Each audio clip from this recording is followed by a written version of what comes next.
తరిమి కొట్టాలంటే వచ్చే ఎన్నికల వాళ్ళని పంచెలు ఊడిపోయాలా ఓటేసి తరిమి తరిమి తరిమి తరిమి కొట్టాలి.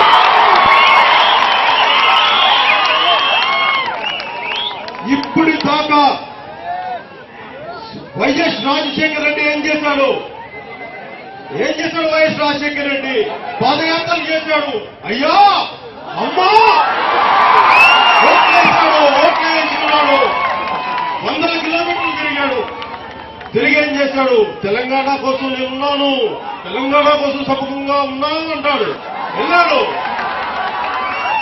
నక్సలైట్లు ఏ నక్సలైట్లు అయితే పేద ప్రజల కోసం పోరాడుతున్నారో ఆ నక్సలైట్ల కోసం మేము వాళ్ళ జనజీవన సమంతిలో కలుపుతామని చెప్పి వాళ్ళతో మీటింగ్స్ పెట్టుకున్నారు. ఆయన ప్రామిస్ చేస్తాం అని చెప్పి, అలాగే రైతులు, ఇది రైతు బంధువుల రాజ్యం, ఇది రైతుల కోసం ఉంటామని చెప్పి ఈ 3 నిర్ణయాలు పదవిలోకి రాగానే ఏం చేశాడు? నక్సలైట్లు టాక్స్ అని చెప్పేసి విచక్షణ రహితంగా 80 నుంచి 85 మంది పైచిలకు నక్సలైట్లని నిర్దాక్షిణ్యంగా కాల్ చేసిన ముఖ్యమంత్రి రాజశేఖర్ రెడ్డి.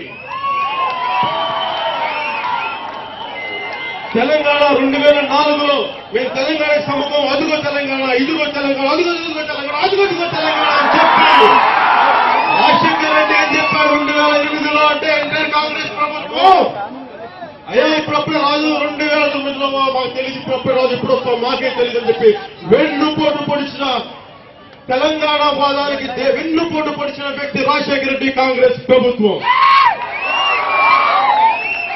రైతులకి ఏం చెప్పాడు? నడుస్తా, రైతుల బాధలు నేను తెలుసుకున్నాను, మీకు రైతుల కోసం అవి చేస్తాను, రైతుల కోసం ఇవి చేస్తానని చెప్పి ఆఖరికి ఏం చేశారయ్యా అంటే SEZ అని పెట్టి మామూలుగా అరెకరం మాగాని, 1/4 ఎకరం మాగాని, 1.5 ఎకరం రైతుల్ని రోడ్డు పాలు చేశారు. వాళ్ళ కనీసం తిండి కూడా లేకుండా చేసిన వ్యక్తి రాజశేఖర రెడ్డి కాంగ్రెస్ ప్రభుత్వం.